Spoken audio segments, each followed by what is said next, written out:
नमस्कार मित्रांनो, आपल्या सर्वांचे माझ्या YouTube चॅनलवरील एका नवीन व्हिडिओमध्ये हार्दिक स्वागत आहे. मित्रांनो, आजच्या व्हिडिओमध्ये आपण पाहणार आहोत महाराष्ट्र नागरिक सेवा रजा नियम 1981 मधील प्रमुख रजांविषयी थोडक्यात माहिती. तर चला मग व्हिडिओला सुरुवात करू.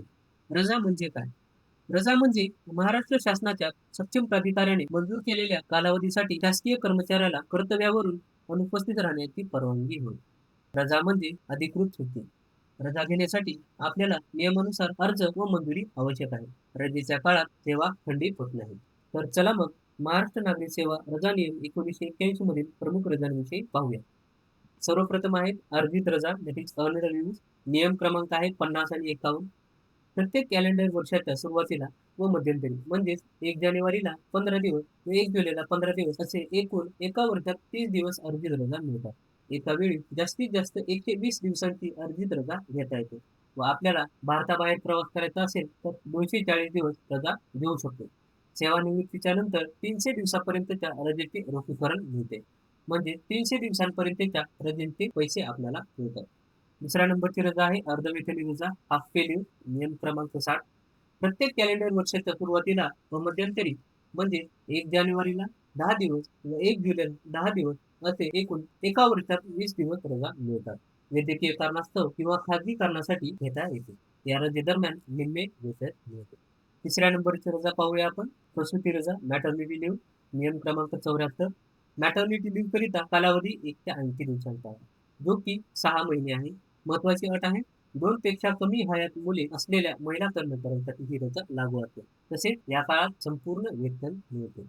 पुढील रजेचा प्रकार आहे बालसंगोपन रजा, चाइल्ड केअर लीव्ह. नियम क्रमांक 74 कालावधी संपूर्ण सेवेत कमाल 730 दिवसांपर्यंतची ही रजा मिळते.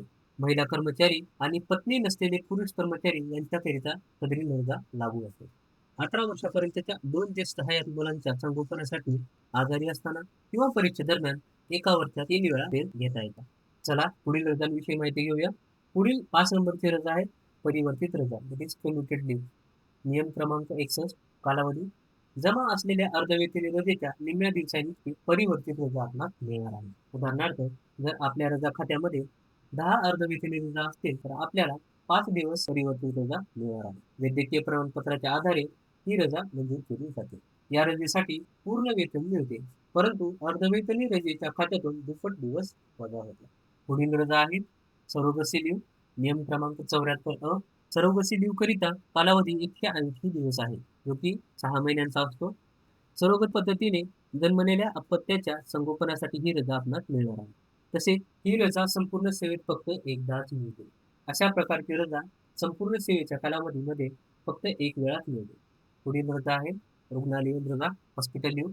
नियम क्रमांक 77 कालावधी उपचारासाठी आवश्यक असेल तितका काळ, तसेच इतर रजेसह 28 महिन्यांपर्यंत. सदरील रजा उपचारासाठी आवश्यक असलेल्या काळापर्यंत आपणास मिळणार आहे. गट कर्मचारी आणि धोकादायक काम करणाऱ्या, उदाहरणार्थ स्फोटके हाताळणे गट कर्मचाऱ्यांसाठी ही रजा प्रामुख्याने लागू असेल. पुढील रजा आहे अनर्जित रजा, लीव्ह नॉट ड्यू. नियम क्रमांक 62 मर्यादा संपूर्ण सेवेच्या कालावधीत कमाल 3 ते 60 दिवस मिळते. महत्वाची अट आहे, जेव्हा कर्मचाऱ्याच्या खात्यात अर्धवेतनी रजा शिल्लक नसते तेव्हाच ही रजा मंजूर केली जाते. महत्वाचा मुद्दा आहे, भविष्यात जमा होणाऱ्या रजेतून ही रजा वजा केली जाते. भविष्यात जमा होणाऱ्या रजेतून अनर्जित रजा ही वजा केली जाते. पुढील रजांचे प्रकार पाहूया आपण. एक्स्ट्राऑर्डिनरी लीव्ह, असाधारण रजा. नियम क्रमांक 63 कालावधी सेवेच्या कालावधीनुसार 3 महिन्यांपासून 24 महिन्यांपर्यंत विशिष्ट आजार किंवा अभ्यासासाठी ही रजा आपणास मिळणार आहे. कमाल मर्यादा कालावधी आहे सलग 5 वर्ष. सलग 5 वर्ष आपणास ही रजा मिळणार आहे. जेव्हा कोणतीही रजा शिल्लक नसते किंवा कर्मचाऱ्याने लेखी मागणी केली असेल तेव्हा सदरील रजा दिली जाते. या कालावधीत कोणत्याही प्रकारचे वेतन मिळत नाही. पुढील रजेचा प्रकार आहे अडॉप्शन लीव्ह. नियम क्रमांक 74 कालावधी आहे 1 वर्षाच्या आतील मुलांसाठी 180 दिवस व 1 ते 3 वर्षांच्या मुलांसाठी कालावधी आहे 90 दिवसांचा. मूल दत्तक घेणाऱ्या महिला कर्मचाऱ्यांसाठी सदरील रजा लागू असेल. पुढील रजा आहे विशेष विकलांगता रजा, स्पेशल डिसेबिलिटी लीव्ह. नियम क्रमांक 75 व 76 कालावधी आहे कमाल 24 महिने ही रजा मिळणार आहे.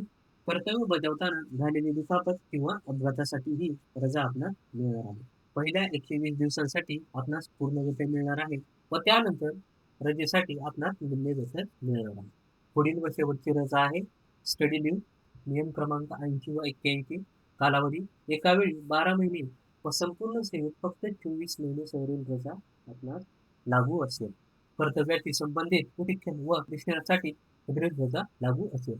5 वर्षापेक्षा कमी सेवा असलेल्या कर्मचाऱ्यांना साधारणपणे सदरील रजा मिळत नाही. 5 वर्षापेक्षा कमी कालावधी ज्यांची सेवा आहे त्यांच्याकरिता सदरील रजा मिळत नाही. धन्यवाद मित्रांनो. आजच्या व्हिडिओमध्ये आपण पाहिलं महाराष्ट्र नागरिक सेवा रजा नियम 1981 मधील प्रमुख रजांविषयी थोडक्यात माहिती. व्हिडिओ आवडला असेल तर चॅनलला नक्कीच लाईक, सबस्क्राईब आणि शेअर करा. धन्यवाद. सदरील माहिती गोळा करण्यासाठी महाराष्ट्र नागरिक सेवा रजा नियम 1981 सुधारित 2025 या परिपत्रकाचा वापर केलेला आहे. पुन्हा एकदा धन्यवाद.